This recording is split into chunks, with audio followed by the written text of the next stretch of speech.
Hi, Mann. So you're streaming to Twitch straight? Yes, and to YouTube, and I'm just checking. Oh, exciting. We did that yesterday evening already. Ah, die Performance was da? Ja. Ui. So, wir machen noch einen kleinen Tontest, bevor wir gleich mit unseren Artist Talks beginnen. Herzlich willkommen.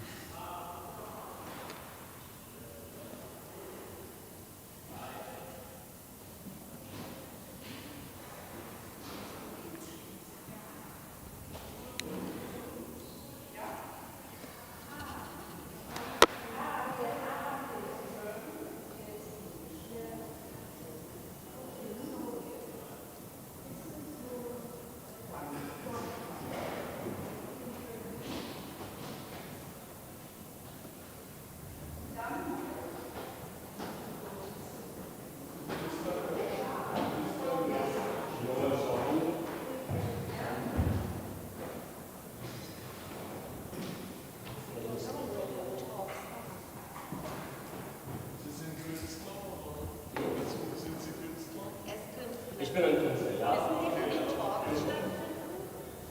Da kann ich nur Ja. Wissen Sie, wo die Gespräche stattfinden? Hier oben. Hier. Ja, es müsste gleich aufkommen. Sie sind schon da? Ja.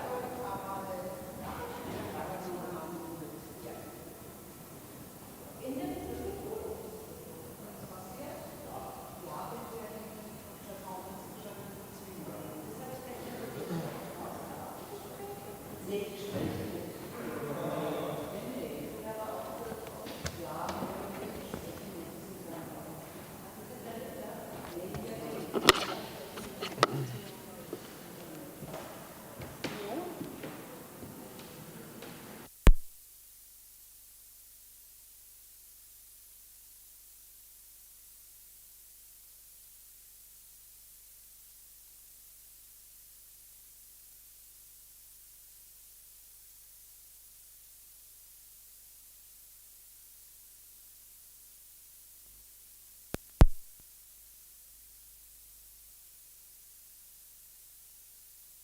Wir haben um 12 Künstlergespräche hier.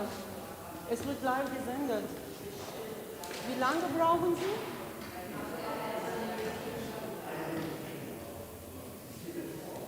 Ich weiß nicht, ob es funktioniert, aber mir ist es zu heiß, deshalb habe ich gesagt, ich komme.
setzen, so, dann sind wir alle besser im Bild.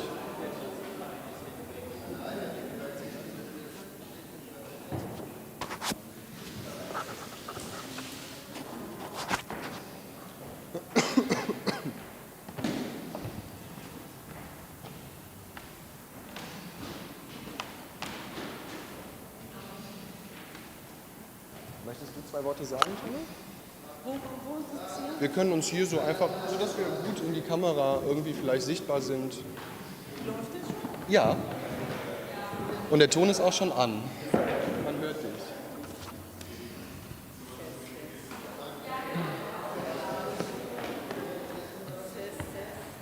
Brauchst nicht testen, der Ton läuft, habe ich getestet.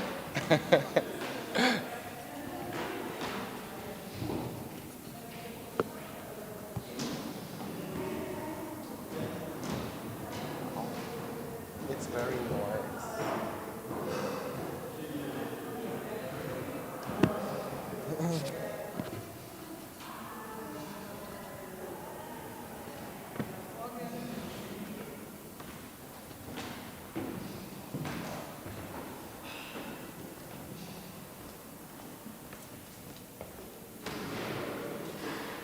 So.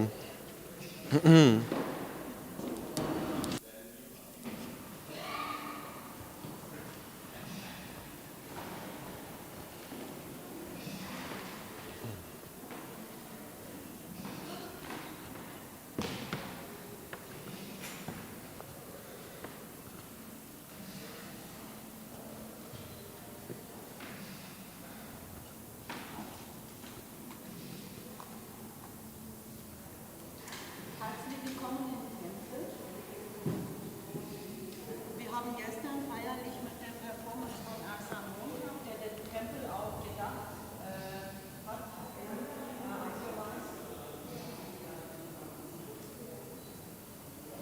Ich glaube, wir bekommen noch weitere Gäste. Ich warte uns auf.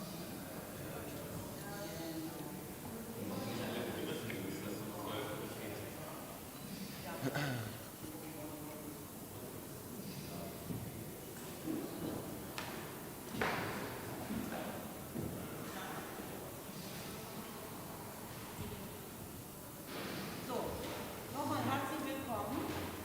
Wir werden den Gesprächen durchführen. Ich glaube, wir wechseln die Sprachen, ne? Je nachdem, wie es comfortable ist. Gespräch mit Manuel Rossner wird von unserem Digitalkurator werden. Ich gebe dem Wort Sehr nett, vielen Dank. Genau, wie Chala gesagt hat, erst nochmal auch von meiner Seite ein herzliches Willkommen. Die Mikrofone, wie ihr schon merkt, sind nicht für eine Anlage hier im Raum, die sind alleine für unseren Livestream. Die Kamera steht dort drüben. Wir streamen live auf YouTube und auf Twitch. Und mein Name ist Dominik Busch, ich bin seit 3 Wochen Digitalkurator hier im Haus. Aufregendes Wochenende und aufregende Zeit. Und ich habe jetzt das große Vergnügen, mit Manuel Rossner sprechen zu dürfen. Herzlich willkommen erstmal, vielen Dank. Wir haben uns im Vornherein überlegt, wir werden allen KünstlerInnen dieselben 3 Fragen stellen, mehr oder weniger, sodass wir so einen Low-Key-Einstieg auch in die Ausstellungen, in die einzelnen Positionen haben. Und deswegen ist die erste Frage, mit der ich starte, wie findest du denn Baden-Baden, Manuel? Wie gefällt es dir? Sehr gute Frage. Naja, dadurch, dass ich bin in Heilbronn geboren, ist nicht sehr weit von hier.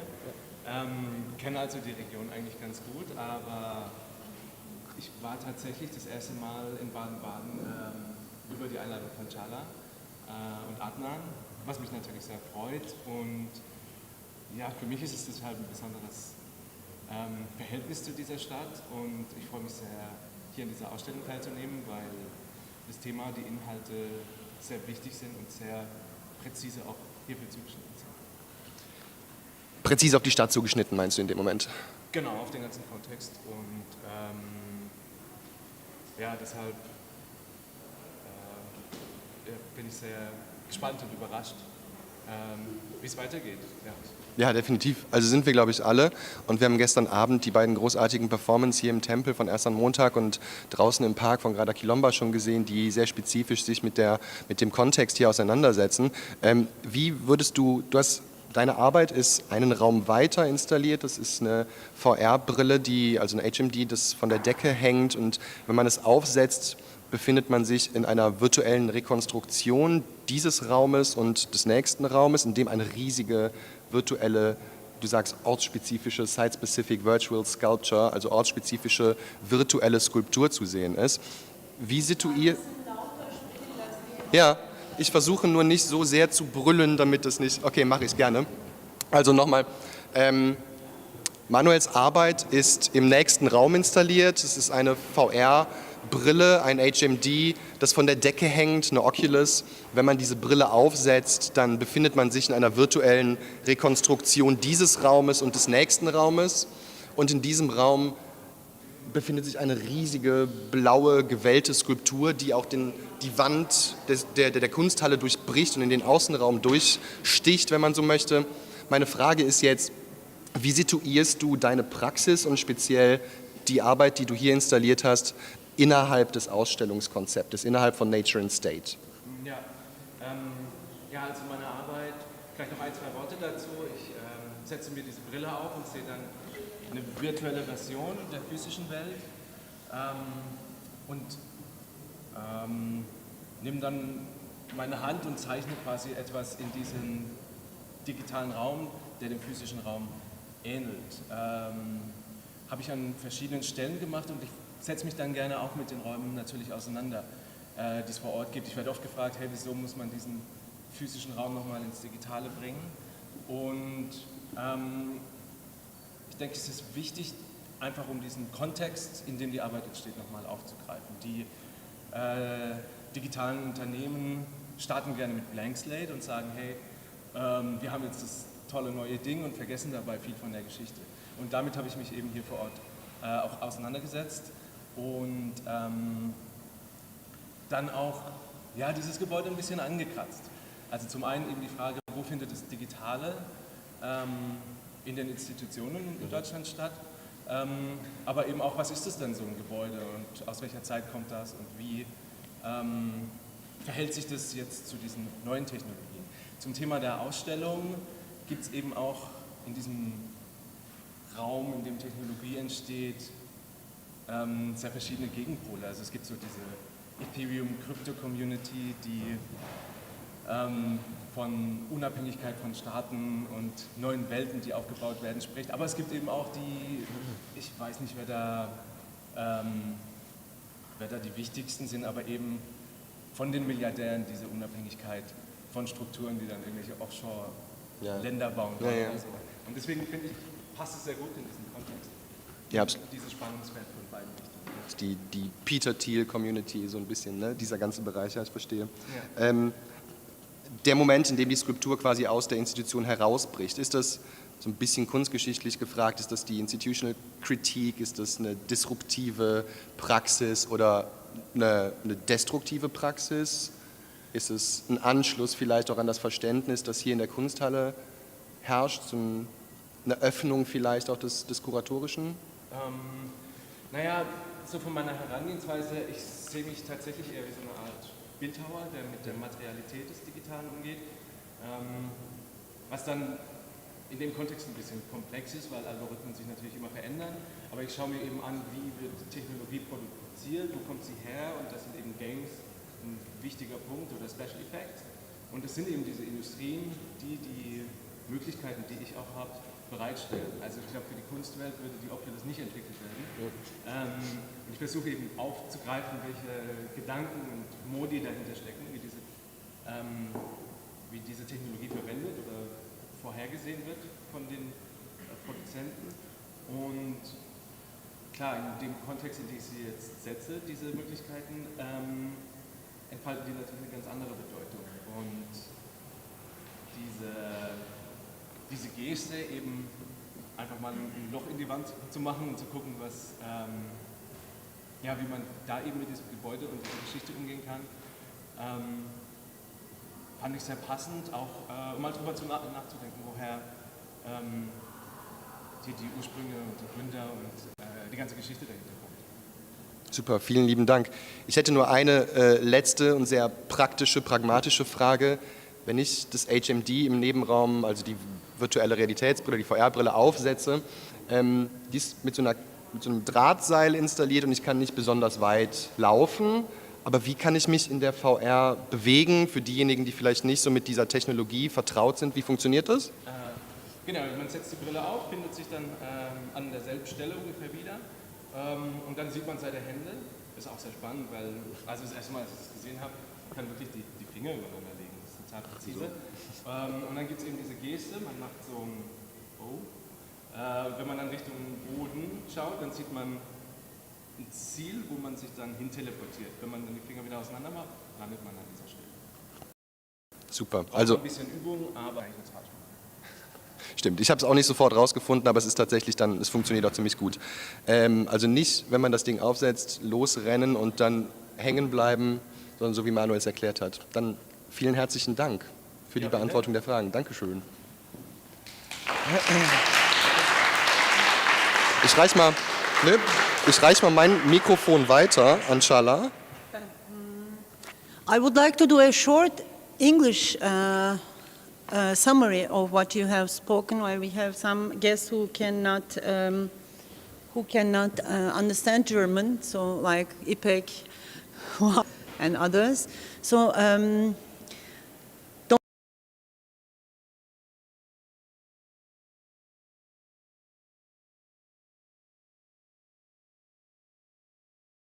but he was never in Baden-Baden before we have invited him. And Dominic asked about the criticality of the work, like it's a VR, but it's a virtual drawing which carries the handwriting of Manuel. And actually the color choice is also thought about, because we didn't talk about it, but he has reasons why he's using this color. So, and you were talking about the criticality, and you see yourself as more as culture in the digital world, so which is actually a brilliant example to see how it can be done. And the criticality of the breaking the institution was one of the themes, but in this sense I cannot translate what he says. I can only say my idea, because it was for us important to think about a new idea of an institution and how you build up a new institution which has been established as a museum without a collection, but we have Dan Flevin outside and a Richard Serra, which somehow geologically belongs to the museum, but it doesn't belong to us because we don't have a collection. So the aim was to think about also a new method of collection which doesn't belong to actually a specific museum, but also to the space. So that's, I think, one of the very good examples how the institution can develop a collection without having materially, physically. So thank you, Manuel. Yeah, thank you so much.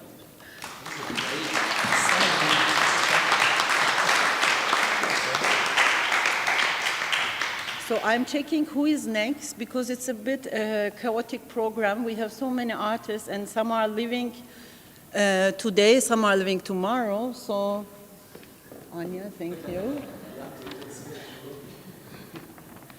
So, Will is, actually it's 12:30, and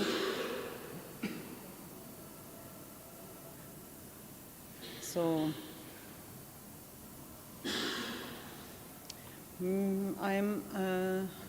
Ayman is here. You wanted to do with Ayman, so we changed the places.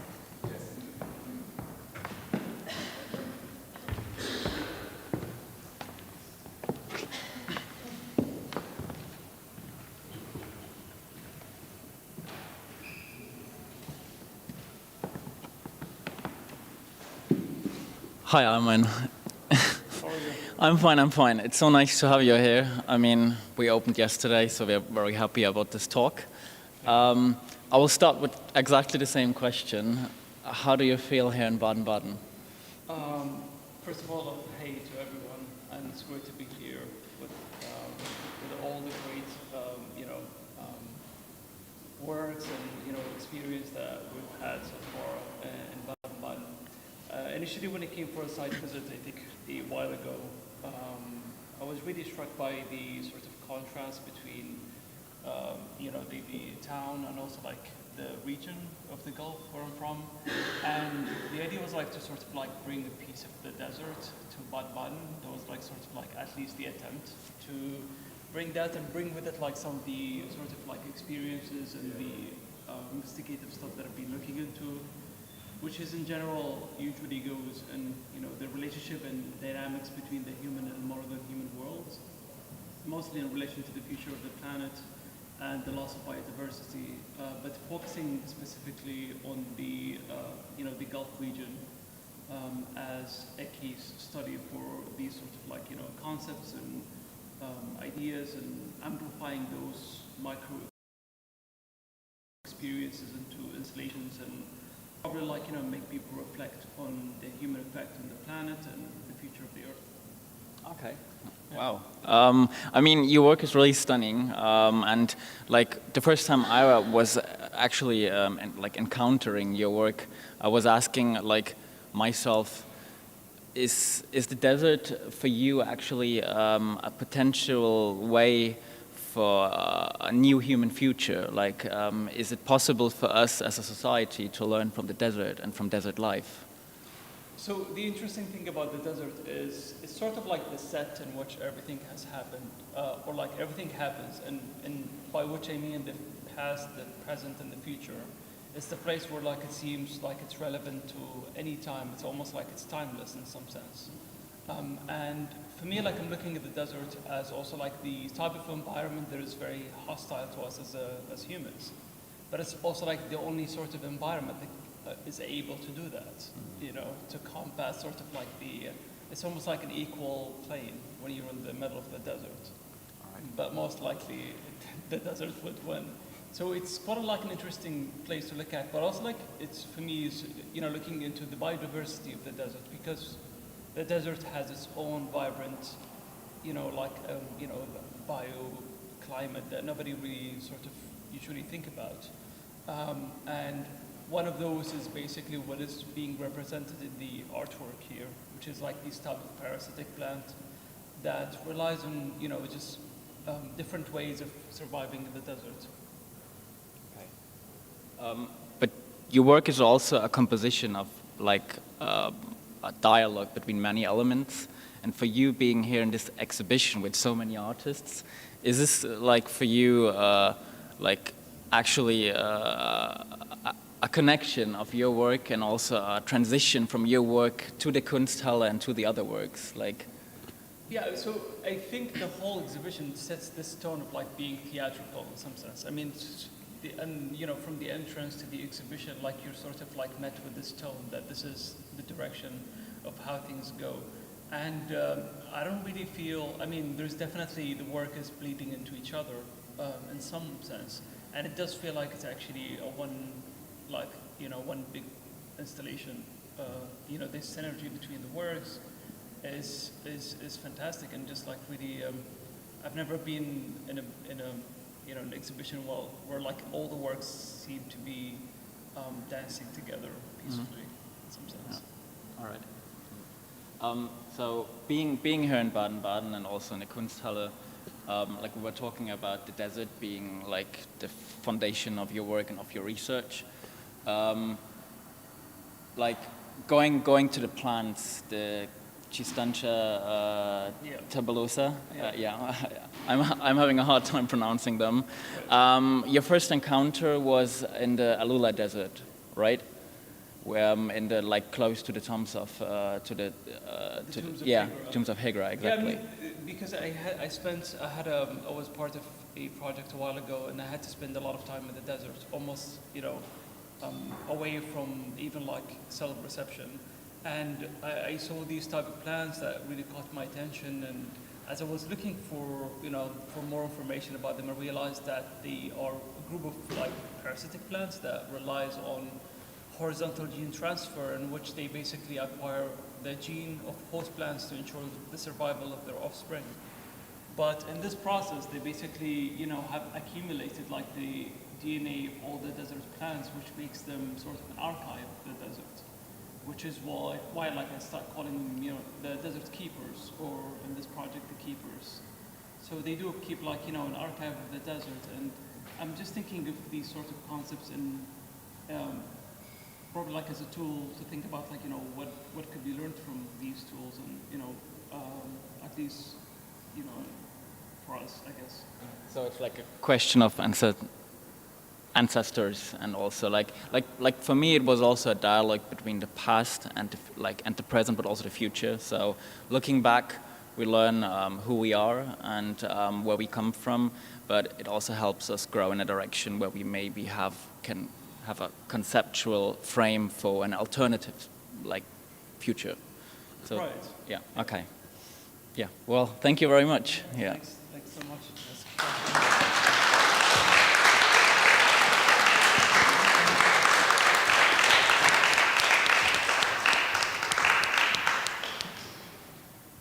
All right, we will go on with our next talk, which is Will or, yeah.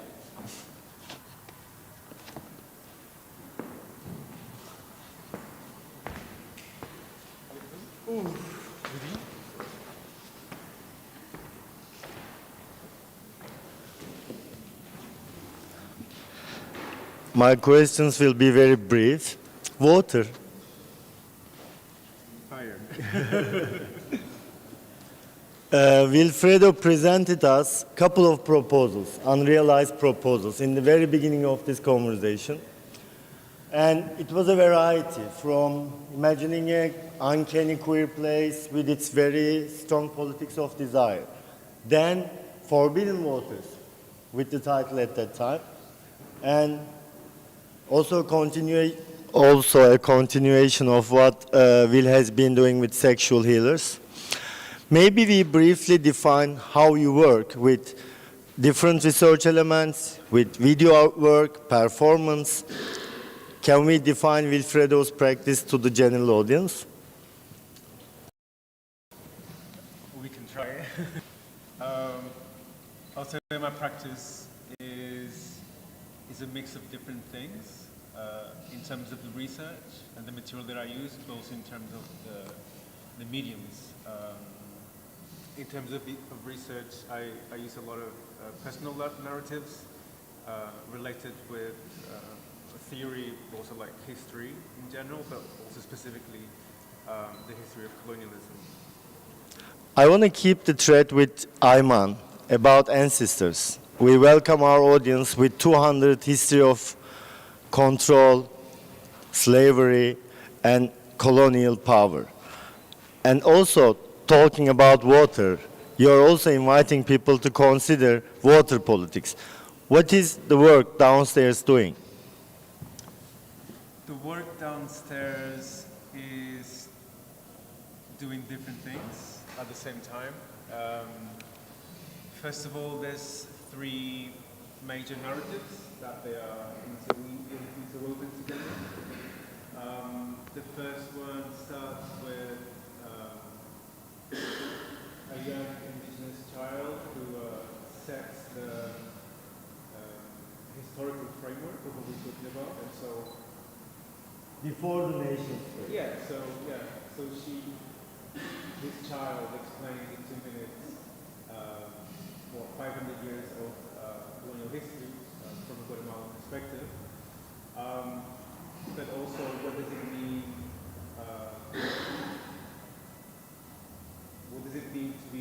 to have independence in Latin America? Of the past 200 years. So, meaning that independence doesn't mean anything for indigenous people in the Americas. So because of the nation state. There are some sculptures and flowers. Yeah, there are some sculptures and flowers as well. And so more about the video, like the other narratives that are in it.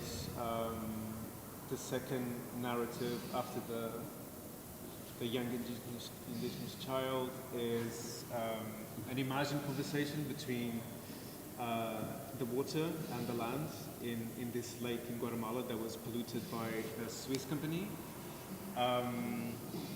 and so they explained what was happening in this lake that was polluted by the Swiss company. But also they explain, they talk about this ancient indigenous way of cultivating the land, which is called milpa, and that's the title of the work. And essentially this type of cultivated land includes 12 crops instead of one. And actually speaking to the people at the opening, I found out that this also happens in other places, like in Africa, for instance, where 12 crops are planted instead of just one because they protect each other against pests and insects. So it's a way to avoid using pesticides, well, an indigenous way. And that is the main idea of the video, because I wanted to. So despite the fact that I give a historical framework of what's happening in Guatemala, and it's not a beautiful thing, a lot of them, to me it was also very important to highlight the resistance that is happening, and it's very real, and it's what's saving us.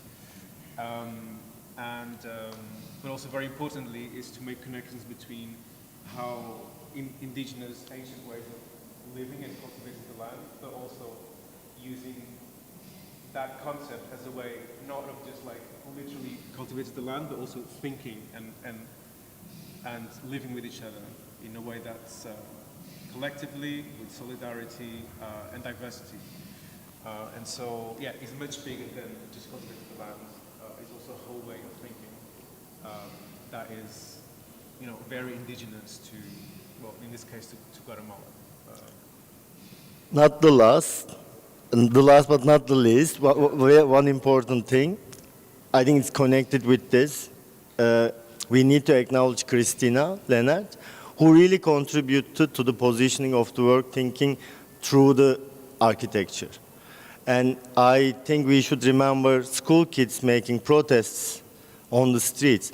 The work is very much connected with outside, but at the same time, the research is available. You can find this research online, you can reach to these resources. How do you relate this to the access? Because we read Nestle logo every day on the bottles.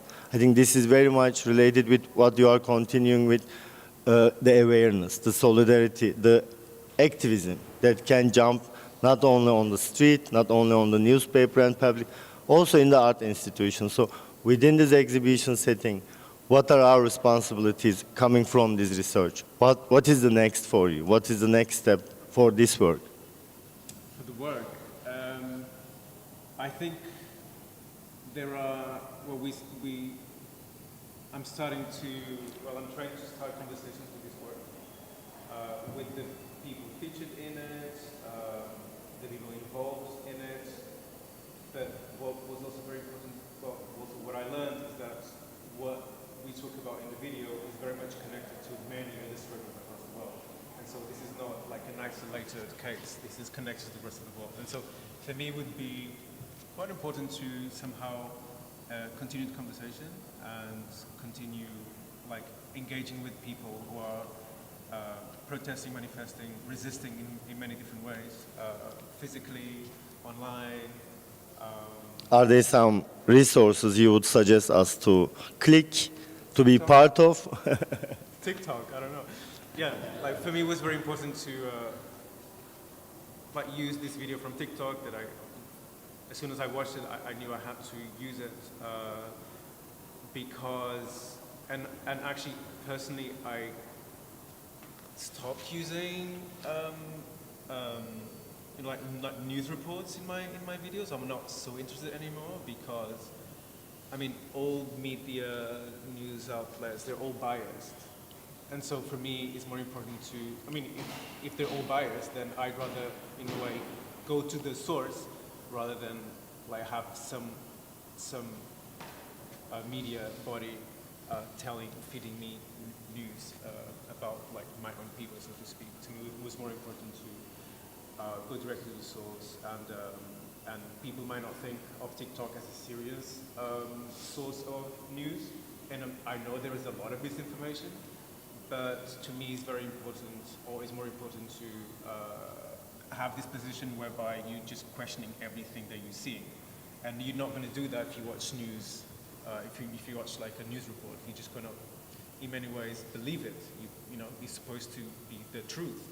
But if I use someone's TikTok, I think people will be pushed to question what they're watching. And to me, that's more important than just like delivering a narrative or information. How are we doing with time? Because I just wanted to, I didn't get to the sculptures actually. Yes, we will go back. I just wanted, so about the sculptures, then at the end of the other narrative that I haven't mentioned yet is this conversation that I had with a Mayan anthropologist, where she explains, basically talk about how patriarchy has also affected our struggles, including feminism. And very importantly, we also talked about patriarchy not only as something that was brought by the Spanish colonizers, but also something that already existed. And so, although I don't say so explicitly, the idea with that was to suggest that if in our struggles, in our fights, we can't forget, in our fight, in our struggle, in our mission to decolonize the world, we can't also forget that the world before colonization was not an ideal world. And so it's very important or useful to think of moving forwards as thinking of the need to just recreate, let's invent a completely new world, because what we have, because colonization is not great, but also perhaps what we had before was also not great. And so it's useful to think of how can we deal with both moving forward and not just otherwise simplify all our problems and which is to just colonialism. And then the video ends with a rap song. It's supposed to be nature rapping, and it's a song about flowers that grow out of lava, as a metaphor for indigenous people, because lava being, adversity, something that can destruct you, and but at the same time, lava is something that comes deep from inside the earth. So, like, indigenous people as people who really come from inside the earth. Roots. Yeah, exactly. And so then I made the sculptures that are intended to look as if they were, bodies coming out of the lava. And a very important, a very important aspect of the whole video is it's called Milpa, and Milpa is this way of cultivating the land with solidarity and diversity, but using that as a way of thinking about diversity, not only of crops, but also of ways of thinking, of gender and sexuality. And so, yeah, that's why I have these kinky sculptures. Little joke.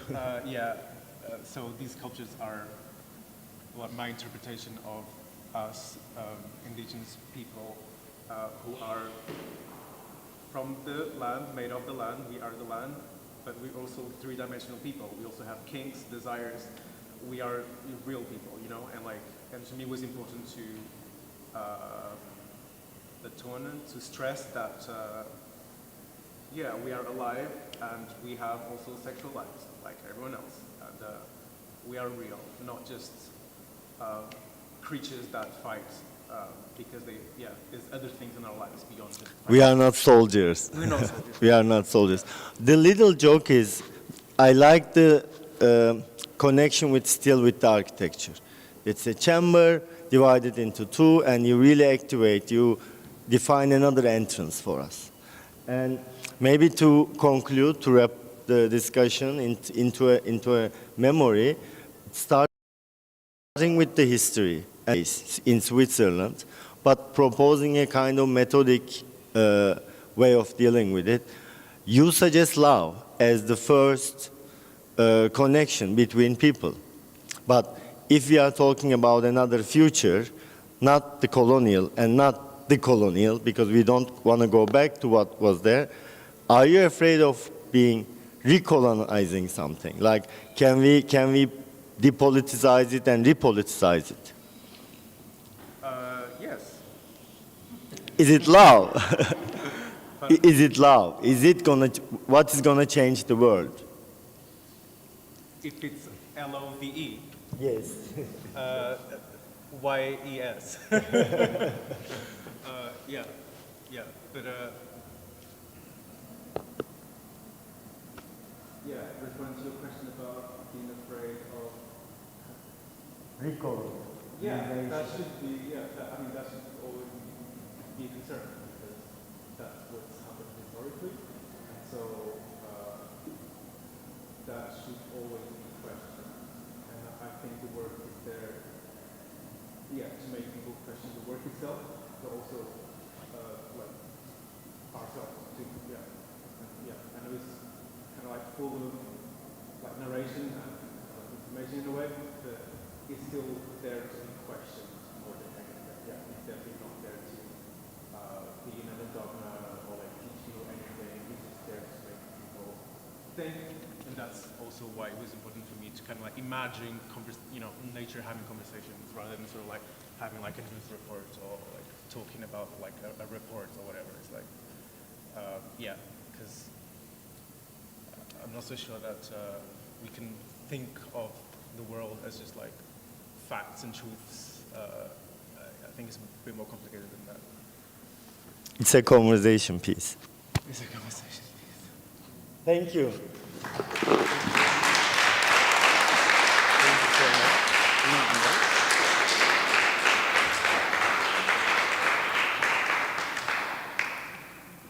So, Silvina.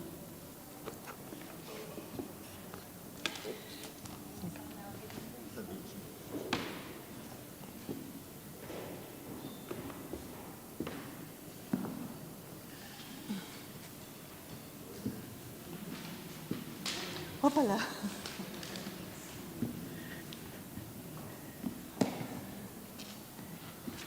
So, I would like to start with a former work, which was kind of the beginning of the series, I would interpret.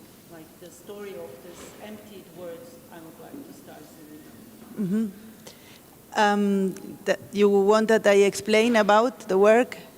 Yes, because I recognize that we are going to ask three similar questions, but with the talk with every artist, our digital creator has asked the three questions the same, but we both somehow didn't ask the same question, so I said I'm also. Okay, so I'd like to start with the emptied words, which I'm really very impressed since I have seen the work. Maybe we start with that.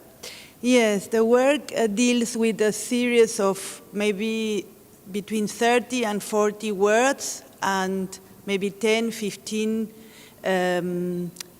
expressions in Turkish that I would use to listen in my everyday life with my grandmother at home.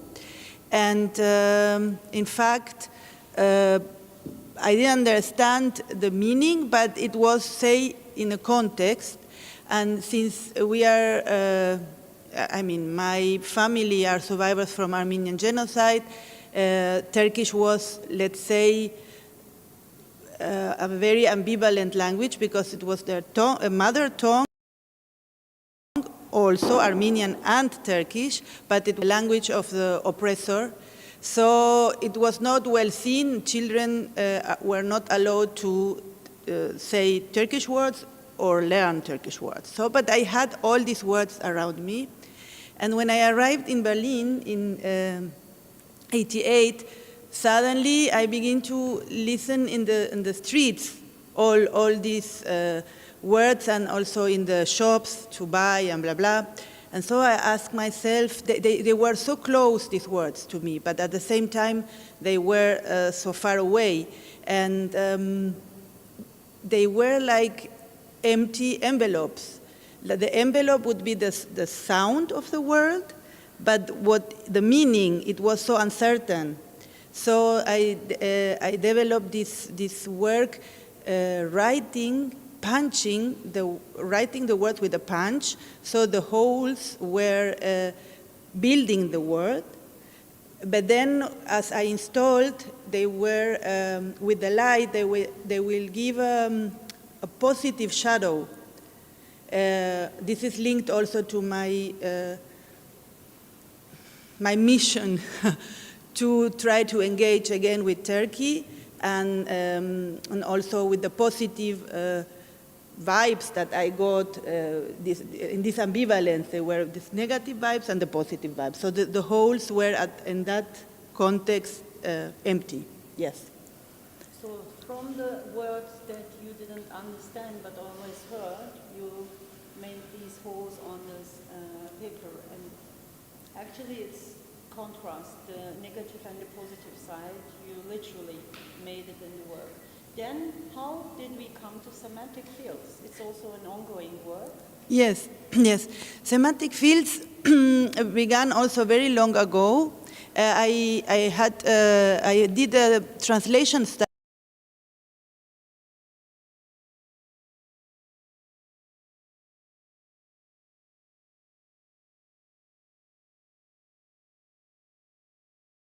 Something else. So languages were always, for me, something very interesting from the beginning, because my both grandparents, they would speak 7 languages, each of, and Armenians, since they were pushed from here to there, all of them speak at least 3 languages, the most of them, let's say. Turkish, Armenian, Arabic, French, English, German, whatever.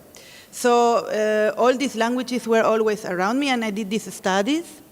And I studied linguistics, so I came to the semantic fields. And at that time, I was always very close to plants. I grew up in a very big garden outside the community. We were outside Buenos Aires, and my friends were the plants. And wood, also the woods in Buenos Aires, we have no wood, the forest. We don't have forest, and I had a very strong experience once I went to the Andes, how say in English? The Anden, and saw the forest for the first time. And so when I came here to Germany, I saw the forest. I was so close, and my linguistic professor said, I am the one, because my name is Silvina. I am Silva in Latin is forest. So I am the Waldige, the one who comes from the forest. So I began to look up the semantic field of the word forest, and also it's a kind of metaphor for this diversity that I feel in my own identity. Yes, and so I began to feel this, and the thing is, because I was hurting the paper in a sense with these holes, punching. This is an act of a little bit violent, right? But I was feeling it with wool, something very cozy, very warm. And for me, what I talk about this envelope is something limiting. Of course, state, an organization of a lot needs to find the line, but I am more from the sort of people to traverse that line and more in between the things. So this is why I felt that between the different languages and also the meanings, they need to go outside, they need to flow out of the envelope. And this is, I know you will ask me about how I situate myself in this exhibition. This is what I see. This state needs to organize and put limits and to say like this, like this, like this. But nature, it doesn't nature tolerates that we destroy it. But nature, in fact, finds a way. And this is, in a sense, something that I try to say with this, we choose these 3 words, Wüste, I mean, in this case, we are not in the semantic field of forest. We are having categories of different landscapes, let's say, because Wüste is something else, the desert. But still, it goes beyond. So I situate myself in this exhibition as a resistant to be minimized to something very clear. I like to say bold. We are not clear, we are complex. The world is complex, the nature is complex, and you can't make everything flat. So, and one very beautiful, like let's say positive to end my talk, image is a living bridge. I was looking in internet, I found that in the North India and in Japan, there is a cooperation between humans and nature that could be really very, let's say, yes, favorable or positive. So that there is a type of plant that grow, and human beings can help the plant to go in a specific direction, and they build bridges because in that place they can go from one village to the other, or they would destroy and make a road, or they do these bridges, and the bridges are living, are a part of the forest, and the people go and they are very strong. So this is a very beautiful image that I would like to use. I'm going back to the semantic fields. Yes.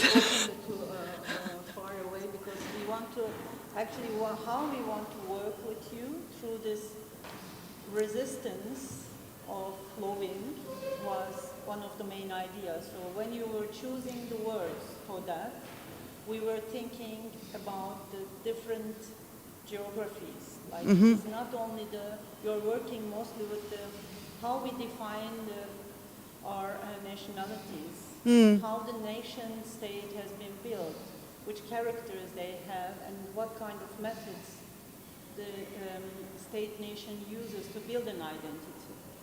And you're always focusing on these specific thoughts of building identities. And you have chosen some years ago when you were working together the Deutsche Eiche. No, die Linde. Die Linde. So, The tile. Tilo. So I was thinking when we came here to Baden-Baden and when we decided to build the temple and actually go out of the temple and think about the Schwarzwald, the Black Forest that surrounds us, which is actually also not clear if it's an Urwald native forest. So you started immediately with the Urwald. So how did you come to the Urwald? Why did you choose the first word? I mean, because it is the mother of the forest, the Urwald, and there is, of course, but Urwald doesn't mean Urwald. You have the Urwald in Amazonas, but you have the Urwald here also in Germany, and you have the Urwald in Asia. I mean, this is exactly what I'm trying to explain, that is not with the concept Urwald, is that you already know what's about. It takes in every context different and deep meanings. And this is why I wanted to have Urwald. Yes. Urwald is facing the temple from the other side. I think for us as curators of the show was important after the immersive intervention, which you see it very clearly that it's kind of a canny forest, an uncanny forest. Uncanny. We wanted to have the uncanny forest. And then, and it also takes a bit time to understand the word, because since the wool is flowing, you need to take a distance to understand what the words are. Yeah, yeah. So the first one was the Urwald. Yes. The second one? The second one was more, that is hanging here, because I like very much the, it's also very close as a German geography for me. Around Berlin we have all this lake plate and all these sweet water, making more. And this is also ambivalent. It's full of life, but also in politics, and it takes other meanings that you can be stuck in the more, and then we say like Sumpf has a negative meaning too. So that these two sides, yes. And the Moor is now hiding the establishers of the Kunsthalle Baden-Baden, who gave money. You want to work on that. Whose money was it? Like 400 years ago, where was this money coming from? So that's why we just wanted to actually to think about where the money is coming. So I think it's matching perfectly there until we start digging the dirt. I think it should stay momentally. Yes, it's in a sense pointing the attention because it's covered and uncovered. So it asks, like Will said, like it asks to make more questions about who is behind this wool. Yes. Mm-hmm. So the third is the Wüste. Yeah, the desert. Yes. So since we were talking about very different typology, geolocations in the exhibition, we also have Ayman, literally, yeah. but also other non-human participations might be coming from the Wüste. Yes, yes, yes. It's a very fascinating geography, the desert, and as Ayman said, from one side it's like we feel as human beings that live in this civilization as a threat, but in fact it's also full of life and it's an archive of life over the thousands and thousands of years. So yes, I think this in the context of the exhibition makes a lot of sense. Mm-hmm. I want to ask one last question. Like, the journey started with the empty words, semantic fields is going on, but you have also other approaches, like how you can question the identity building. Like you use different methods of archiving, and you use also archival from your ancestors to bring the lost stories during the genocide to actually for the remembrance of the genocide. A story which has got lost through the genocide and how to reconstruct it. So the Armenians who have one unique state, Armenia, but a big diaspora which is not connected to this state. So it's a very interesting search and a long-term search what you are doing. So I want to just ask where this journey can continue on. I think if we can learn something from the identity building from the Armenians, they are things over 3,000 or 4,000 years living under different political, like under the Roman Imperium, like the Persian Imperium, and then the Ottoman Empire, then they had an independence, but like a positive way to relate to its own history, but not go in the nationalism to push to have yes or yes their own state. I mean, now we have since 100 years our own state in the Caucasus with all the problems that the country have, but I think I try to think about to learn as humans, not so much in this limiting idea of who we are, like to think about we are this and this and this and all at the same time, and the one thing doesn't exclude the other. This is something I think that we could use for the future, because as humankind we have a lot of challenges for all of us. So if we fall in this, it is terrible, but these idiotic wars like we have now in Ukraine and Russia, instead of coming together and try to find solutions for all of us, then we are lost. So we can end with this, with the, what we use from Ursula Le Guin's novel. So we don't have states, we don't have worlds, we don't have wages, we don't have nations. Actually, I see that is the only solution. Yes.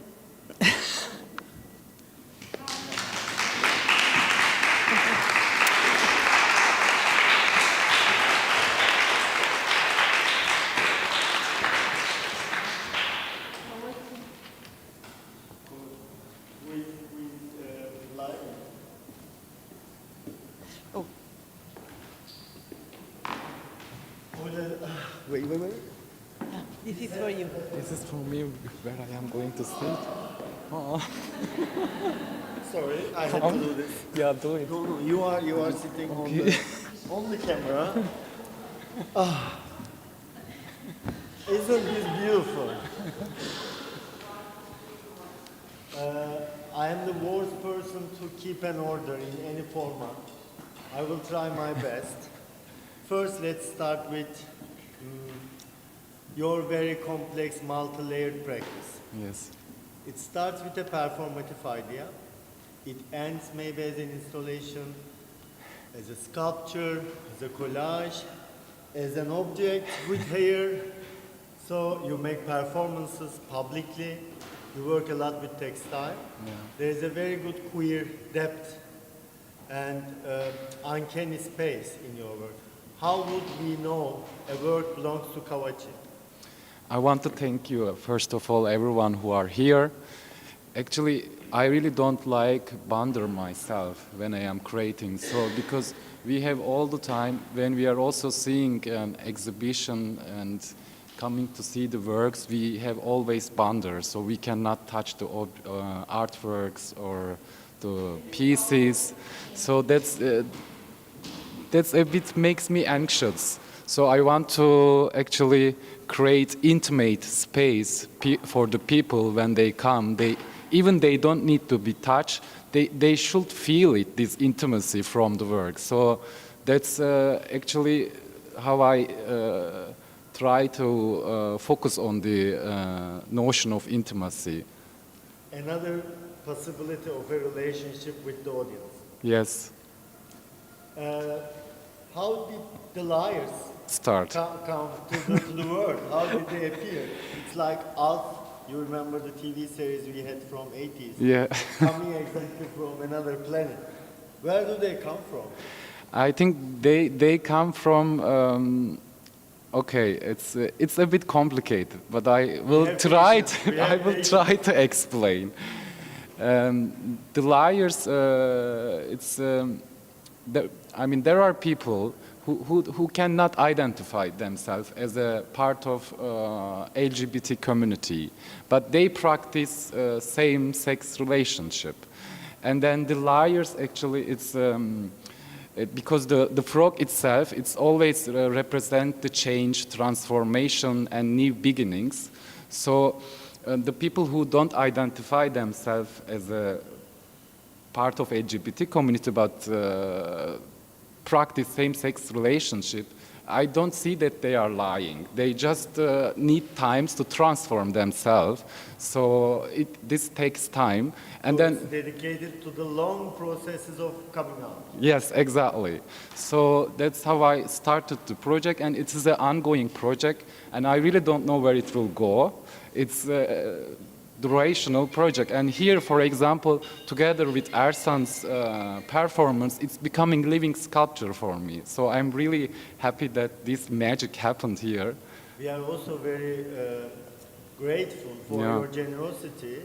Literally, this marriage between art and theater, mixing up the methods, becoming a space for transdisciplinary thinking. it's not always easy how it sounds. It's not always easy to achieve these moments because it needs a lot of negotiation. It needs a lot of mediation. Art has another protocol. Theater comes with another dramaturgy. So how do we deal with it? Exactly, we were imagining them as part of the exhibition, as props within this constellation. But Mr. Montag appeared during the rehearsals, and he really wanted to engage the sculptures bodily, not only as a space element, not only as installation, bodily into the work. And you were very generous with supporting us with this. And I think the feeling of the work also changed, because now, as becoming a prop for a performance, I think the audience is more brave to touch them. Yeah. And also Sorowitz sculptures are, you're able, but also touching, not only physically touching. Yes. Robert's Yes. glasses are touching us. Yeah, definitely. That's the thing that I wanted to say, actually. You don't need to physically touch, you need to feel it.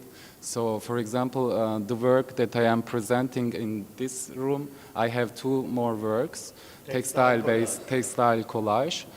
One is the title Our Sugar Sandwich. It depicts a couple, anonymous couple, and then covered with a frog animal. The frog there, it's actually it's the spiritual animal. It's sort of healing energy has on the couple. Because you are a couple. If you have a long-term relationship, let's say, you adopt child, you can have a child. But if you come from a queer community, you need to engage all those things. Will you going to adopt, or or if you have a problem with your relationship, you go and explain your mother and explain your friends. So this frog is sort of all this. Carry all this conversation, which is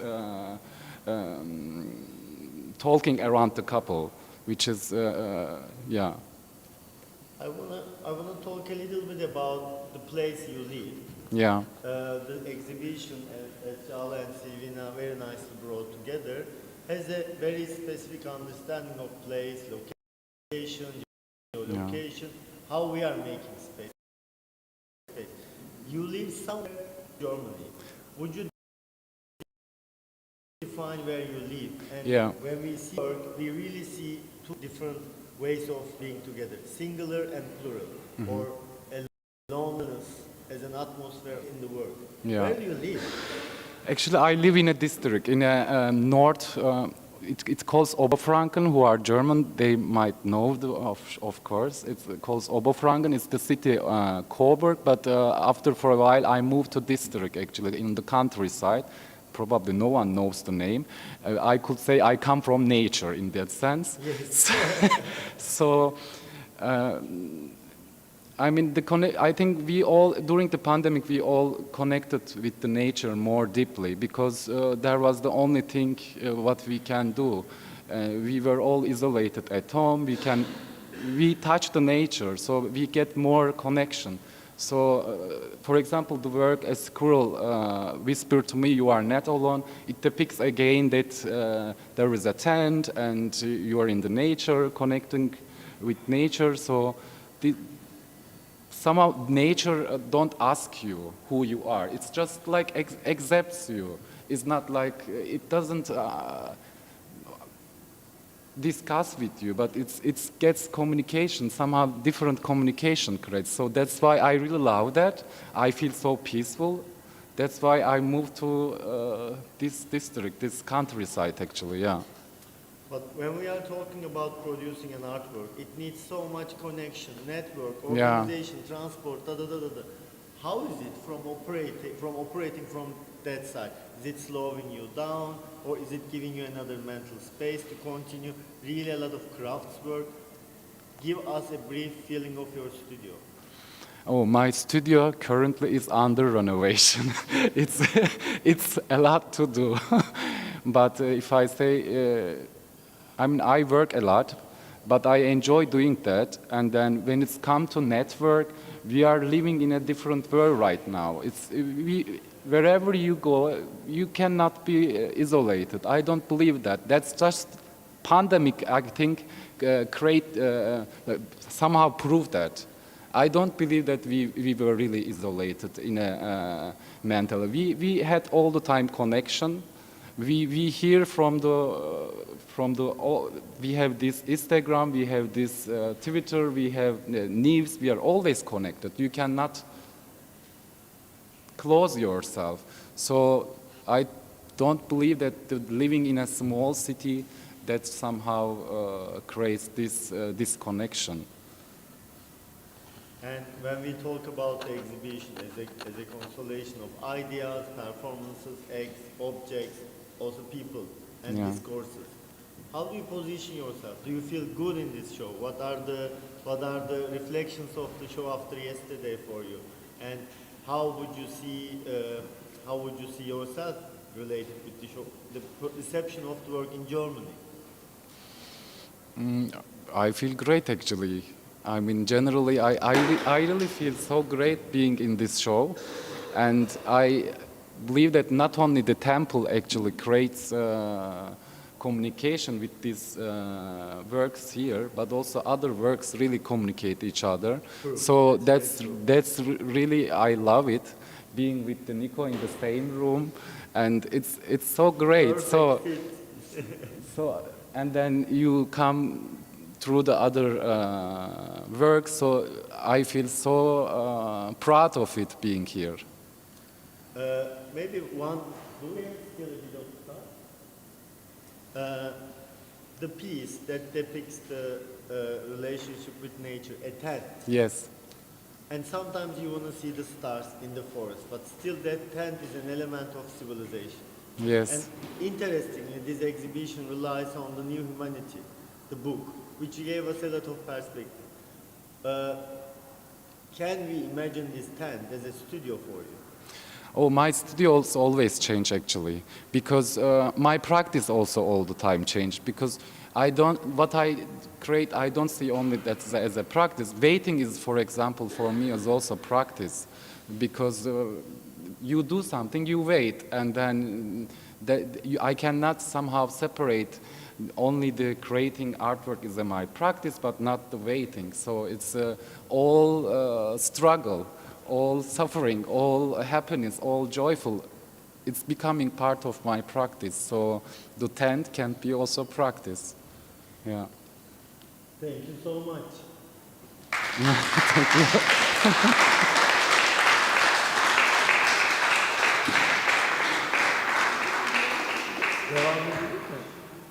Maybe we should invite. I have my questions to answer. Do you want to continue? There's an interest. There were actually similar questions. Okay. Maybe we open up the floor if we have some time. And what is our next? Actually, our next are here. So maybe we open up a bit, or how do you feel? I wanted to ask because Murat is here today. Yeah. Because when we started Kavachi, Bonus track. Beautiful. Sen gel. Okay. Kavachi gitme. Gitme düğün var. Gel. Ay şahane oldu. Evet. Murat has also generously loaned us this beautiful painting, which was in a competition in Germany. Was it this one? Yes, but it was made for a show. It was made for a show. He opened a beautiful solo in Berlin this year, and he is one of the most hardworking painters I ever know. Welcome to us. Yesterday he was our DJ. This multi-talented gentleman is going to define his paintings. Yeah, I don't know where shall I start, because With this one. With this one, yeah, I made this last year, April, for actually online show because we had still COVID. So before that, I was working mostly from pictures or from memories.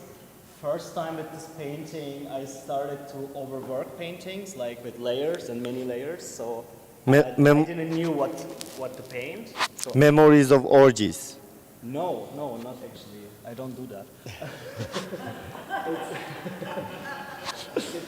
No, the thing is, I was trying to, maybe I should say this in German, die Technik und Inhalt zusammenzufügen.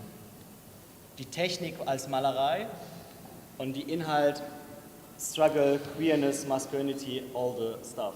So with these heaps, I think, of course, they are kind of erotic, but they are not really homoerotic paintings. They're like paintings. So I was trying to, This is very important. yeah, I was trying to getting subject not so much place only. Like, you know, when you paint in a homoerotic way, I have the feeling the painting gets like less important than subject. So I was trying to still get like a painterly painting. What fascinates me in this work and in your work is there is this level, it's figurative painting, and it has this abstraction technique, how it becomes also super abstract figures within that very figurative composition. And if you're a painter, you would know how difficult to bring a new narration to painting today.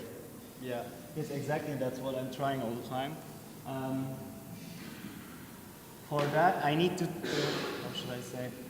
With this painting, I started not doing sketches, just like work and come again and do another layer. So if I had an idea, like if I did a sketch, I couldn't do this. It came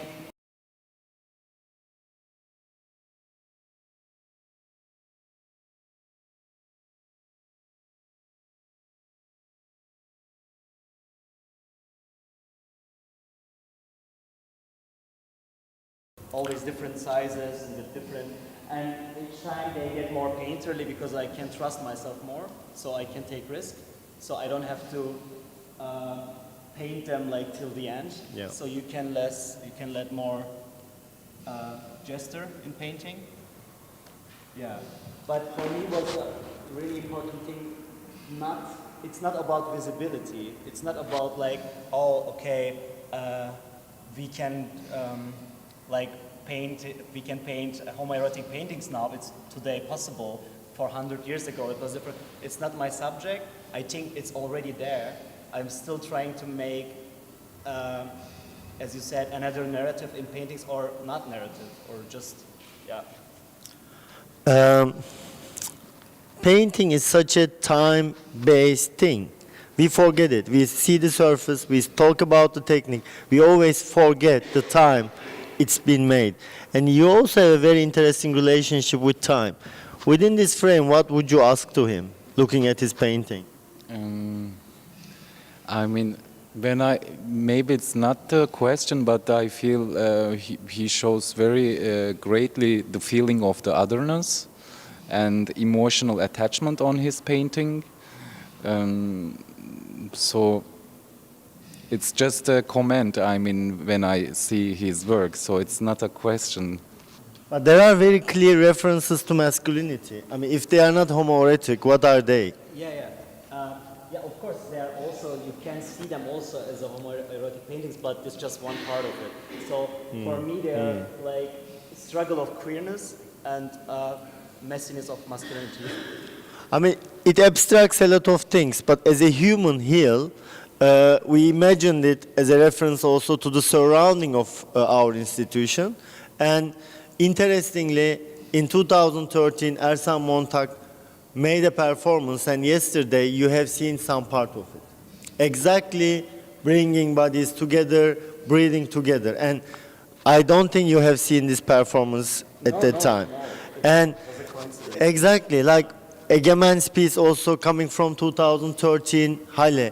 This exhibition brought not only recent works, but 10 years of rendering relationships between me, Çağla, Ersan, Murat, Egemen, Silvina, Mehtap will appear at this stage. So there is a community feeling, which I see in that. And if you are not reading it sexually, we are really entangled to each other in that sense. Yeah, not only, of course, there is sexuality inside, but not only. That was, I think, what I wanted. Not only. Not only. Not only, yeah. Of course, that I need many layers, as like also painterly layers, and also like in a subject I need layers. So. Dramaturgy needed. Gel. I think you should also ask questions about how they operate within this stage, because I'm always fascinated by your perspective of time, like performance, theater. Çağla gets bored with any static show. Any gallery show that's based on static forms, we are not interested. We are interested in exhibitions in transition in this institution. And one of the things that really define my practice is sharing this process with Çağla. How do you think you would approach to this painting? I cannot approach to the painting alone because it's so connected. So it's in a very formal gesture outside of the temple, which is kind of also a formal architecture. Like we know the columns and all the scale. So I think it was made for that from the beginning. And I see very different materialities in both of your works, but kind of this, I would say, not sisterhood, but hoodiness. Like the frog you have, they all become the frog one. Like, I was placing my frog up to up actually. No. So what is interesting about to open a space like this without any hierarchies? I think it was the thing that we really enjoyed all together, which was, you were saying, it's like we don't like static shows, but we want to find a new form of presentation, new methods of storytellings. So how can we make it so in different levels? Since we started reading 2 books all together, so I'm always going back to my script as a dramaturg. Why did we start reading this, and what does have to do with that? So thinking about new futures and new forms of bodies, it resembles one-to-one to becoming one, and this comes also not only in 2 of your works, but also in the glass I would not say bubbles, but how do we name them? Glass objects? The glass objects, the glass comrades on one laboratorium table. So in many different parts of the exhibition, we see human, non-human bodies coming together. So I think this is the dramaturgy what connects for me many works all together. And Murat became a part of it when we were thinking. At the beginning, Ersan wanted to invite artists, and we said, yeah, let's do it. Like on the corner, we have Karin Cerny. She was just live in Instagram, so see us. So this was from the beginning, and Ersan to invite artists with any hierarchy. Like I built this to invite. I think that's why it comes an open stage, but beautifully choreographed. Random. It has been very filtered there, and through our bodies and minds. Ours, not only ours, but also the artists. Yeah. Like when Egemen came, he's not here today. He will come. This became really because we have also in the institution 3+1 artism house. Like they are always thinking they know what we are doing, and from the beginning Egemen was with us, but we didn't invite them to the installative exhibition. So when we were thinking about the temple again in the last months, then Egemen's piece brought so much. And today we are going to have a performance which we didn't announce from Mehtap, which is also a reflection. So I think for me this becoming bodies is really personalized here with the bodies and minds and everything. So what also the novel from Ursula Le Guin trying to approach two worlds and where we choose to live in. I think that's what we want to do. We want to choose to live in exactly the space altogether mentally. So And both works have that quality. Yeah, all stages becoming. I mean, all the works which are here, it's becoming a body of work. That's I really feel it in the same way as well. Yeah. Yeah, and for me, like I have to also say, as a painter, you're mostly alone in your studio, so you just like paint and paint. I invite like friends to show and ask them like, okay, what do you think? But that's the only relationship that I have with my work and outside of the world until the opening. So. And this might be the first show in such a conceptual way you are engaged. Yeah, and I'm still like already trying to open that process somehow, and this was the first time that the painting became a part of an installation, which I also like really enjoyed to see the work in a different way. You know, you saw the show in Berlin, like they are hanging and there is no relationship to something else or no connection, but I think it's possible for these paintings to have that. So yeah, I'm also grateful for this experience for the first time, and I think it will continue somehow in that way, because otherwise after some point it gets boring. I mean, one reminder, painting is a lonely business. You are right. And in the last episode, we had, of course, Mahmut Celayir's beautiful paintings. And downstairs, there are two murals. So in that way, this transdisciplinary approach is trying to engage painters, but also I think we changed the publicness of painting, because it's mostly in private collections and private settings. They are very beautiful objects.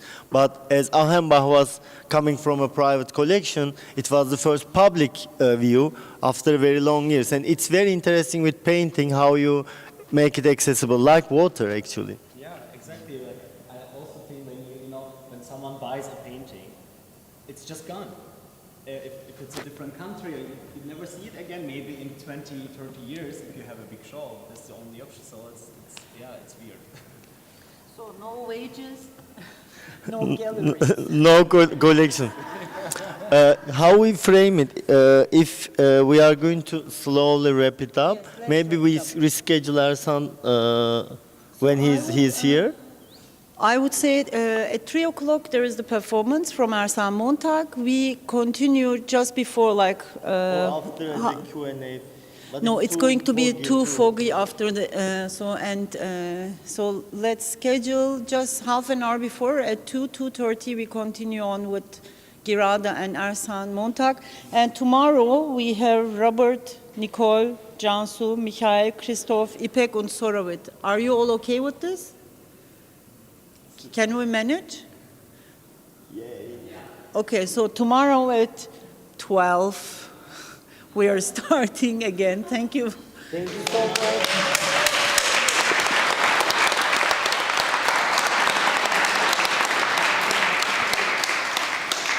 Suya düşmesin, mikrofonlarımız suya düşmesin.